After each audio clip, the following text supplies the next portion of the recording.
Bonjour. My name is Dr. Théophile de Bordeaux, the prominent physician here at the doctor's office. It is true that I came up with the most prominent theory in this Enlightenment period, the theory of sensibility. The best way I can describe this theory to some lay person like yourself is that the body, it is like a swarm of bees. Bzzz, each part independent, each part a bee. Oui. The theory of sensibility, it is a very predominant theory maintenant, n'est-ce pas? Oui. Also, it could, if you are sick, it could be because of your working conditions, it could be because of your sex, the climate, etc., etc.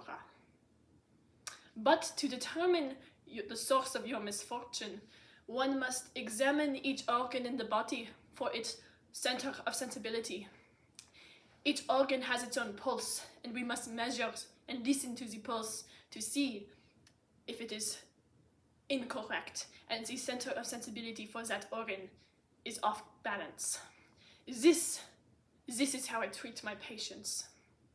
Now, excuse-moi, je suis a very busy man. Good morning. My name is Dr. Galen, a physician from Greece. I hail after the system originally invented by Hippocrates, that is the humoral theory approach to medicine. It has become less popular in the Enlightenment era. However, I still believe that it is crucial to the health of patients. I am the one who decided that it is a balance between the four humors of the body that create health, and an imbalance is what creates illness. The four humors, if you are not familiar with them, though you should be, are black bile, phlegm, yellow bile, and blood. Black bile, it is associated with the spleen, and an excess can cause diseases like cancer. Yellow bile is associated with the gallbladder and can cause rheumatism. Blood is associated with the liver, and phlegm is associated with the lungs. Each of these biles can be classified as cold or warm, as well as some sort of elemental classification. For example, the humor blood is moist and warm and associated with air, while black bile is dry, associated with the earth, and cold. One can see how these humors is extremely important in maintaining one's health, not only physically, but mentally, for an imbalance of the humors can also cause mental imbalances.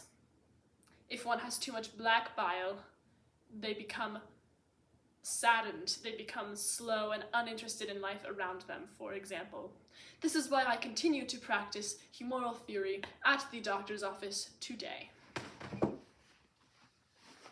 How do I feel about Galen's theory of humorism? Well, ever since the theory of humorism has been declining, the status of physicians has been rising. We are accepted by literature all over France. We are accepted by the upper class, the socialites. It is now popular to be sickly, to have to go see a doctor. Furthermore, we have had reform of hospitals. We have had standardization of medical education. We have discovered the circulation of blood and have made advancements in anatomy and microscopy. So no, I do not support the humoral theory of medicine. What do I think about Dr. Galen? I don't know. Nobody really cares about humoral theory anymore. It's like, wake up and smell the revolution, dude. We've got new medicine now. Yeah, my only issue with the guy is I've seen him sneak into the bathrooms, and I swear I've seen him drink urine before.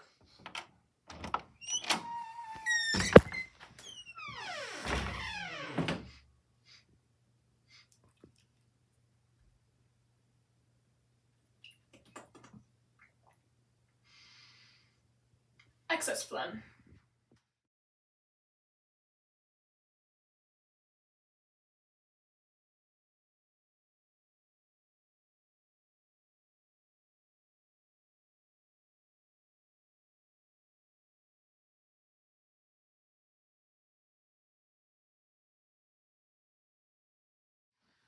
One of the most prevalent disease states we have been seeing recently is l'onanisme. L'onanisme. It is based on the principle that a male's bodily fluids are essential for strength and power, and to dispose of these fluids in excess can lead to extremely difficult diseases to avoid, such as epilepsy, the seizures, or even poor memory, even insanity in the worst cases. So it is imperative that we educate our young men of today the purity. And now I will be showing you my workspace.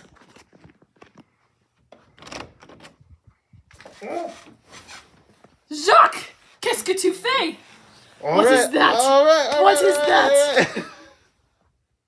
Oh, I will be keeping this from now on. You risk madness, young sir. My name is Dr. Mesmer. You've heard of the Leyden jar? Used to cure various ailments, various women's ailments, various paralysis by unblocking blockages of the universal fluid. Well, I have created an even better full body experience, better than the Leyden jar. It is called the baquette. The baquette, it is a huge round tub filled with the universal fluid, filled with iron filings as well. And those who wish to participate in this life-altering experience can come to my baquette and circle around the tub together, each holding on to their own individual rope around the edge of the tub that is soaked with the blessed universal fluid. They use metal tongs. Depending on what part of the body is ailing them, they can use metal tongs to direct the healing properties of the universal fluid to those areas and bring about the life-changing convulsions that relieve the blockages of the universal fluid, leading to whatever ailment they may be experiencing. This is revolutionary treatment, and I call it mesmerism. A dude's so weird. He keeps trying to get us to go to, like, his medical retreats or something. I don't know, I'd bet my life that he's a cult leader. What am I famous for? My name is Dr. Pierre Roussel, and you don't know what I'm famous for. Well, you've heard of sensibility? Oui? Oui. I came up with sexual dimorphism. The idea of sexual dimorphism. The idea that women are irretrievably and irrevocably very different than men. For example, there are two types of characteristics, feminine and masculine. And this is how we need to treat our patients, is based on this theory, of course. There is feminine, there is masculine, there is womb-based, and there is cerebral, the brain, masculine. And finally, we have yielding versus resistant, masculine. The difference at puberty, women do not move as far from their primitive constitutions as men do. Women remain childlike. They remain with the physiology of children at no matter what age the woman is. Men, we grow up, we are very different from children, but children, they are the same. You can see when you look at their bone structures, for example. The woman is like a child, but the man, he is fully grown. And the liquids circulating the female body are different from the liquids circulating the male body. The liquids circulating the female body give her roundness, softness, curves, yielding traits, whereas the liquids circulating the man body give him strength and hardness and muscle. all components of the female body, in fact, are rounder, softer, and weaker than those of the men. Furthermore, for those scientists today who believe that the egg of the woman has any role in forming a child, are ridiculous. Women have very little power in generating children. It is simply the fully formed child is in the male's seed that goes into the woman, and the woman has nothing to do with it other than bringing the child into the world. An easy process, if I do say so myself. I cannot believe you do not know of Dr. Pierre Roussel. What do I think of Dr. Roussel? I freaking hate Dr. Roussel. He's the most sexist man I've ever met. I don't think I've ever seen him actually practicing medicine. He just comes up with sexist theories. You see the fluids in the male body make him strong and hard, and the fluids in the female body make you soft and weak. I know it may be hard for your female brain to comprehend.